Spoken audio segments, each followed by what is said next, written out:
Hey everyone, Greg Sullivan here in JCETI, Japan with CE-5 Inside, coming at you today with the Rosetta Stone of CE-5 contact.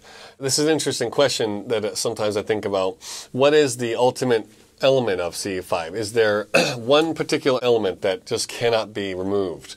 If you look at it long enough, CE-5 is actually a collection of different tools, different approaches to the field work, and skywatching, and also, of course, the ultimate element of the meditative aspect, the remote viewing, and the consciousness aspect in its connection with ETI phenomenon. This is a really interesting question and also relates to what role meditation plays, and are there groups that don't meditate in CE-5 contact work? So what's the one element of CE-5 that makes it different? I also bumped into this question with being compared to other related work such as potentially Hemisync or especially the other earlier work of Skywatch groups in the contact D movements of such as Adamski, which is still has a little bit of an influence here in Japan, believe it or not. So this has implications as CE-5 is sort of a spiritual school as a technique. There are limits to how much Dr. Greer, of course, wants to make the rules and the boundaries of that, and keeping an open source is a very smart thing, I think.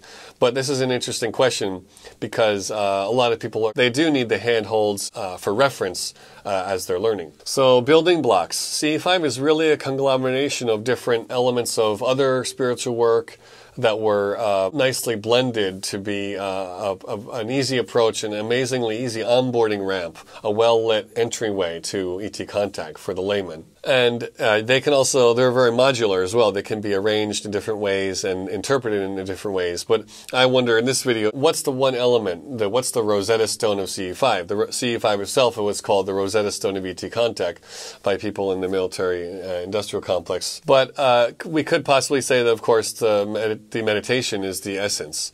Is that really the case? Is simply meditating the part of it? Or is it the image training, the so-called coherent thought sequencing? You tell me. Give your thoughts down in the comments below. Otherwise, it's just a Skywatch. I got used to using different translations of CE-5 contact and CE-5 skywatching in Japanese and mistakenly used them by habit in front of Dr. Greer and was cautioned, it's not a Skywatch, it's not a Skywatch. And I kind of kicked myself because I had cautioned other people so much here in Japanese. It is a hard concept to brand, let's put it that way. But CE-5 is also an energetic container, and so I realized that in my early days I was tapping into the resonant field of the early work of JCETI, where they've set an amazing ground kind of level, a foundation for all of us to tune into resonance-wise. And after that, especially after the release of the film Sirius, lots of people joining in to remote events and other teams appearing and teams gathering in places like New Zealand and new groups popping up and of course the content app coming out. These are all things that are going into a collective wave. So it is going to become easier and easier. You don't have to get hung up on any one particular element. I also confronted this question because the Japanese people are so studious and they want to know the ins and outs of all the parts of the puzzle before they try and put them together a lot of times. It's a very reductive mind here. So it's an interesting way to dissect the elements, and that's part of where this question first arrived. What about the regular Skywatch? In the interest of Adamski and early groups, they would have a camera ready. They might have a star chart ready.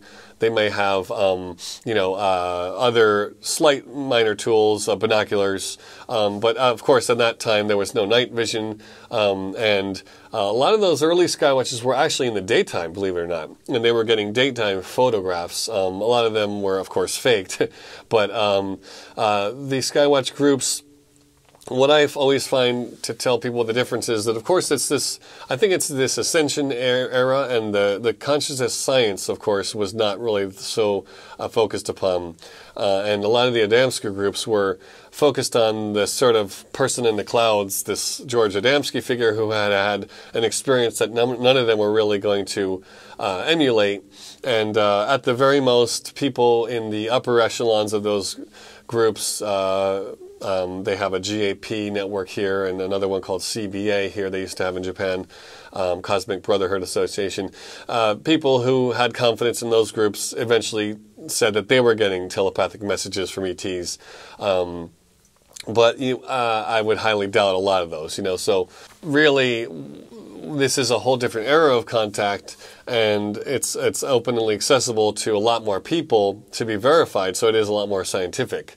The problem with the earlier contact groups and their skywatching, that it was top-down, and a lot of the abuse of the evidence, of course, is a very damaging thing, where a fake photograph or an actual photograph would be used to hold power over others, and that's a very disturbing and unfortunate phenomenon that was very prevalent in the field until now. So the open source element is so powerful of CE-5, but again, what is that Rosetta Stone? What is the one element that can't be replicated or was not ever there before? Also, we have the combination of, in CE-5, the interesting combination of external and internal phenomenon, which is also missing from other earlier work.